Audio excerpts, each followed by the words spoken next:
I think that it's very important to invest even more money in your audio equipment over your video equipment, especially when you're first getting started. And to add on to that, I think as a one-man band, it's very important to make sure that you maintain portability. So all of your audio equipment, just like your video equipment, your bag, your tripod, whatever it is you're using, needs to remain as portable as possible. That way you can, run and gun. Well, the little darling is the ultimate compact, fits in anybody's hand, anybody's pocket, anybody's camera bag audio recorder. It packs pretty much the same preamps that are found in their larger models like the Riggy 333 and the Riggy 222 Micro and so on and so forth. So you're gonna get amazing sound with a very low noise floor. The little darling comes in two flavors. You have the standard DAR 123, which retails for $199, and then you have the DAR with Darlink, which comes in at $265. Both of these models feature micro SD card slots, the same I/O ports, same buttons in the front, same build quality, and they both require a single AA battery to power the unit. The difference lies in the thin cable that you see here. This thin cable is what is used to capture the transmission signal from the optional Darlink transmitter that is an additional $28 but makes a huge difference. I will cover the Darlink in just a bit, but for now let's focus on the recorder itself. The little darling is made of solid aluminum, and it features a locking monitoring or slate out port, and then a locking 3.5mm mic in port with plug-in power, which is located at the top of the unit. There is a small display on the front that shows your configuration, current level, recording status, storage info, battery life, etc. There's a small black button below the display at the bottom of the unit that requires the use of a pin to activate. This is how you'll turn the power on and off, as well as stop recording. Despite what you think, this is actually really clever to avoid accidental presses whenever it's in your talon's pocket or it's in your pocket. There are two small white buttons on either side of the power button that can be pressed using your finger. This is how you'll scroll through the different options and make your selection when going through the menu. Going back up to the top, there's a large screw-like item.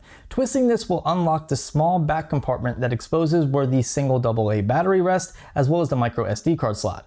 Setting up the little darling is probably much different than any other recorder you have used. First, you need to download the boot img.bin file located on their website. Then format your card using the formatter from the SD Association website. Place the image file on the SD card. The image file actually is the firmware for the little darling, so whenever you get new firmware updates, you'll need to delete the old file and replace it with the new one. However, in order for your card to function inside the DAR, this file has to stay on there. This means that whenever you wipe your card and format it after a day's worth of work and you take your audio off, you'll need to go back and re-add the IMG file. Going back to the transmitter and the Darlink feature, this is what is a game changer, at least for me. Setting up the Darlink requires inputting a series of numbers on the transmitter controller within a small compartment. You'll then go into the user manual and find the corresponding symbols for each number that will be added onto the configuration section on the DAR. Once all of your DARs are matching in terms of the sequence you created and you link them to the transmitter, you're all set to begin recording. Each transmitter can control over 8 DARs, which gives you complete flexibility when placing mics. JuicedLink includes a sticker to place on the remote in order to assist you with what each button does. The remote has the ability to start and stop recording, as well as send a slate to all of your DARs. How the slate works is by connecting a DAR to your camera.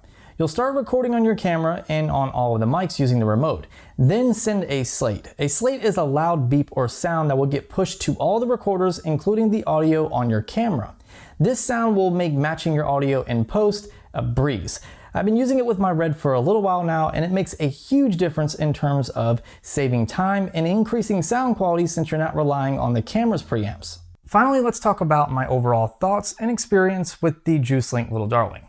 Now, before the Little Darling, I was using the Sennheiser AVX system. Where the JuicedLink Little Darling stands out though is the fact that it's also a portable audio recorder and it has much better preamps. Another thing to think about is vlogging. A lot of people that vlog are actually using the onboard microphone on the camera because a lot of vlog cameras don't have a mic input jack.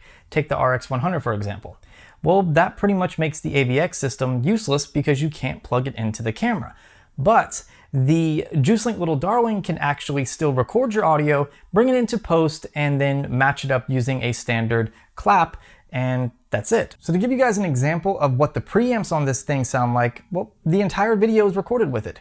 I am actually using the DPA 4061 microphone plugged into my JuicedLink little darling, and then I have another one plugged into the red in which it sent the slate so that way I can match up the audio in post, and boom. Even though I praise JuicedLink for their high quality preamps and the performance to cost ratio, there are a few quirks that I think could make this a much better unit, and one of them has to do with the IMG file. If there was a way they could build the firmware into the JuicedLink little darling, it would be a much simpler option for people doing YouTube videos like me. So whenever you took your audio off of the card and deleted the card, you didn't have to relocate the IMG file and then add it back to the micro SD card.